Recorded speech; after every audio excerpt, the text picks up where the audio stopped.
Russia keeps on coming up with new designs of their code cage to place on top of their vehicles in hope of protecting their equipment.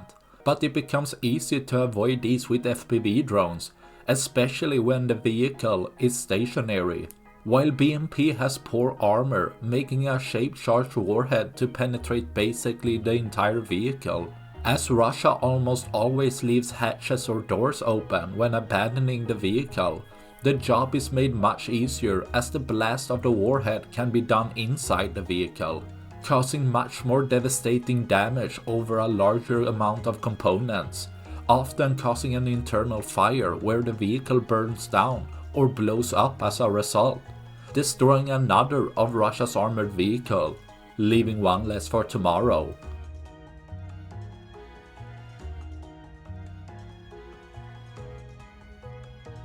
That's all I had for this video.